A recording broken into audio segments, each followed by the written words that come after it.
There's a paradox that, if you stare at it long enough, starts to look more like a case than a tech race. Samsung used to be the dominant force. There were years when they sold more smartphones than anyone, even surpassing Apple at times. Galaxy was everywhere, in the hands of working people, in students' pockets, on corporate conference tables, at supermarket checkout counters. Then the atmosphere changed color. Sales started sliding in cycles, market share got eroded, and in many recent moments, Apple returned to reclaim the #1 spot globally. It no longer felt like Samsung was leading the pack. Instead, it felt like they were trying to hold the line, while the entire market had grown sick of drip-fed upgrades and prices that kept climbing like a bad habit. And here's the point most people miss. This story isn't just Apple eating Samsung's share. If that were all, it would be a two-man war.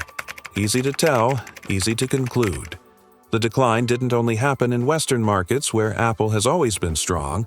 It also spread to places that used to be fertile ground for Android and Samsung. Places where buyers are price-sensitive, where Chinese brands move faster, cut deeper, and sell cheaper. So the real question isn't, when did Samsung lose to Apple? The question is, what killed the advantage Samsung once had, even while they were still making good phones? In the 1980s, mobile still meant bulky car phones, something for people with money and power. Then, years later, 2007 went off like a gunshot in a crowded street. Apple launched the iPhone, and the entire industry suddenly understood a brutal truth. The old game was dead. It just hadn't been announced yet.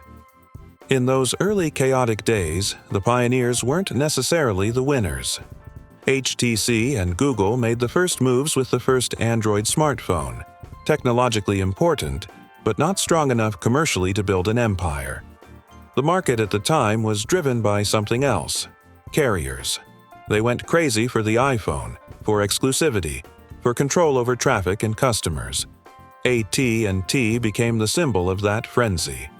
When one side was already clutching the golden ticket, the rest of the industry had only one reflex: scramble to find a touchscreen smartphone good enough to pull users back their way. And right in 2007, Samsung was in a very strange position. Not weak, but not yet the kingpin of the new era. They were already the world's second-largest phone manufacturer, already leading in LED display technology, OLED, AMOLED, like a secret arsenal, and they had just proven their strength in TVS by overtaking Sony. What's notable is that Samsung didn't run into the street in a panic like so many rivals. They watched a wave of drafts appear and then die off. Products rushed into existence out of fear of being left behind. Samsung chose a colder approach. They took the time to build a true iPhone killer, a product that could stand on the same stage without apologizing for being a copy. And from there, the name Galaxy began to take shape. Not as a phone model, but as an escape plan from the old era. And what determined the winner no longer came down to a single phone, but to the invisible head ring wrapped around the user, the ecosystem. It was Stephen Elop who said that hard truth out loud back when he was at Nokia.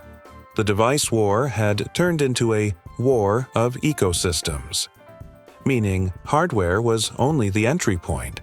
Software, app stores, developers, and bundled services were the real fortress walls. You weren't selling a device. You were selling a world. And once users were living in that world, pulling them out was nearly impossible. At this fork in the road, Apple played the playbook of an empire. Hardware and software locked tightly together, smooth, unified, as if everything shared the same DNA. Meanwhile, many other companies flailed like runners in the fog. Some chose the wrong path and couldn't find their way back. Nokia got stuck with Symbian, then doubled down on Windows Phone. Choices that sounded reasonable on paper, but in real life looked like a torn life preserver in the open sea. Samsung was different. They didn't try to reinvent the wheel. They chose Android, an open operating system growing fast thanks to the community and developers. It was the smartest pick-a-side move. let Google carry the platform, while they focused on what they did best: hardware and manufacturing speed. And this is where Samsung struck.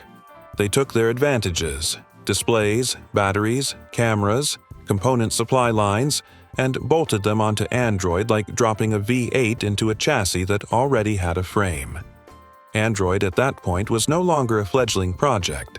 The user experience was mature enough to handle millions of real users. Samsung just had to do what rivals couldn't: put it in a body that was attractive, easy to sell, and blanket it with marketing and distribution. The result was a moment the industry had to acknowledge in silence. Galaxy was no longer the imitator. It became a counterweight. And when the Samsung Galaxy S3 hit 20 million units in its first 100 days, that wasn't just a sales record, it was proof. Samsung had understood the new rules of the game. They didn't win with a single phone. They won by forcing their way into Android's swelling ecosystem, then using hardware muscle to take the people who were still on the fence. In July 2013, Samsung overtook Apple in global smartphone market share, and that moment was told as if a new order had been established. For many people, this was when Galaxy didn't just catch up, it had pulled ahead. But if you've ever investigated a case, you know this: numbers rarely lie outright. They just choose to tell only part of the truth. Q4 2013 was the clearest snapshot of that era. Samsung sold 83 million smartphones, taking 29% share, while iPhone sold 50 million units, around 18%. On paper, it was a crushing win in volume. On the rankings, it was the crown. But on the other side of that snapshot, Apple still dominated the US market, 51% versus Samsung's 20%. And more importantly, they dominated what finance worships: margins. Samsung could sell more, but Apple usually made more per unit. One side won on quantity, the other won on value. Two different kinds of victory. And which one lasts? That was the question Samsung hadn't yet been forced to answer. Samsung's surge from 2008 to 2013 also looked very pretty on the reports. Revenue doubled to around $210 billion. Pretty enough that people assumed it was a straight line that would keep going up forever. But straight lines in nature usually exist only in imagination. 2014 was the real milestone. Not because they exploded, but because they hit the ceiling. Samsung peaked at around 33% of global smartphone market share. And then, nothing collapsed right away. It just started to stall. Stalling is the most dangerous state for someone used to running fast, because the market doesn't stall with you. After that peak, share went flat and then gradually slid, while revenue and profits began swinging sharply. The real pressure didn't come from above. It came from underfoot, from the low-cost segment, where people don't buy a brand manifesto, they buy value per dollar. And in this case file, the name China factor isn't a geographic term. Huawei and Xiaomi didn't choose a head-on fight like, "Look how much more expensive my flagship is than yours." They chose something more ruthless, building phones that were strategically cheap, low price but specs and features that smelled like the premium tier. They poured resources into R&D, optimized the supply chain, and, most importantly, they made consumers start asking a dangerous question for Samsung: why do I have to pay more? A prime example was the Xiaomi Mi 5, launched in 2016, one of the first scalpels. At around $400, it could still shoot 4K, had a fingerprint sensor, and enough RAM to make users feel like they were holding a disguised premium device. The lethal point wasn't whether it was better than a Galaxy or not. The lethal point was the feeling. Things that used to be seen as flagship privileges were now brought down to the bargain counter and sold like mass goods. When privilege gets democratized, premium starts losing value. Samsung saw that threat, but their response was like a large army turning too slowly. because they weren't just competing with products, they were also carrying a heavy sales model. Samsung sold through traditional in-store channels, relying on distribution networks, retailers, signage, contracts, and an entire layer of middlemen that had to be fed by costs. Meanwhile, Xiaomi sold direct-to-consumer, through flash sales, cutting out middlemen and turning phone buying into a hunt. Same kind of device, but a completely different sales story. On one side, a brightly lit store with sales reps.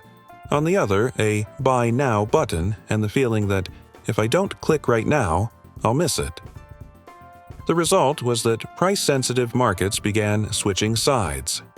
In 2017, Xiaomi overtook Samsung in India, and if you're the investigator, that's a signal you circle in red. Because India isn't just a country, it's the decisive battlefield for global smartphone growth, where volumes are huge and brand loyalty isn't frozen the way it is in the US. Losing India isn't just losing a market, it's losing an engine. Look at Apple to see the difference in how the wheel is held. Apple faces competition too, gets surrounded by hundreds of Android models every year, but they still keep momentum in the premium segment because they always stand in one position: high-end, clear, uncompromising. Buyers walk into the store already knowing what they're buying and why they're paying that price. A tight product line, fewer choices, but every choice has a reason to exist. Samsung went the opposite way, expanding the lineup until it looked like a wall covered in overlapping posters. Galaxy S, then Z Fold/Flip, then A, M, J, F. Each line had variants. Each variant had another variant that was almost the same. Features overlapped, positioning got blurred, and users fell into fatigue. Not because there weren't choices, but because there were too many, and the differences weren't clear enough to stick. When the same customer, with the same budget, can be pulled in 3 or 4 different directions by Samsung itself. Someone who wants power looks at the Galaxy S, sees the high price, then turns to the A line that's almost the same, because the ads say so. Someone who wants a foldable gets drawn to the Z, then spots a cheaper version with the promise of being good enough. The result is that Samsung isn't just competing with Apple or Chinese brands. Samsung is competing with Samsung. And Apple does something simple. There's just iPhone 17, Plus, Pro, Pro Max, easy names, clear boundaries. That's how they turn a buying decision into a quick nod. And this is the psychological core many companies don't want to admit. 95% of purchasing decisions are emotional. People don't buy because they've analyzed enough specs. They buy because they believe it says something about them. Apple sells a lifestyle and an ecosystem. iCloud, AirPods, Mac. Things that lock users in through convenience and synchronization. Samsung most of the time sells a product. Good, powerful, feature-packed, but the emotional story gets diluted by the chaos of its own lineup. Stepping into the 2022 to 2023 period was when the best-selling crown started slipping from Samsung's hands in a deeply irritating way. Not because of a spectacular fall, but because the rival standing next to them kept quietly moving up one step. In 2023, Apple was recorded by Canalys as leading global market share for the first time across the full year, a symbolic milestone because it said the race had changed tempo. But the bigger problem is this. Even if Apple doesn't eat it all, the market is no longer wide enough for Samsung to make up for it with volume. In Q3 2022, the entire global smartphone market fell 9% year over year, and it was the worst Q3 since 2014. When the economy tightens spending, people skip the new toy and keep their money for essentials. And in a shrinking market, every percentage point of share becomes a tug-of-war. Canalys data showed that for all of 2023, the market still fell by about 4% versus 2022, even with signs of better stabilization toward the end of the year. Meaning the pie didn't get bigger. it got smaller, and inside that smaller pie, Samsung had to take two pressures at once. On one side, the premium camp locking users in with ecosystems. On the other, the low-price camp pulling users in with value per dollar. Even Apple stumbles by cycle at times. IDC showed that in Q1 2024 alone, Apple's global share fell from 20.7% to 17.3%.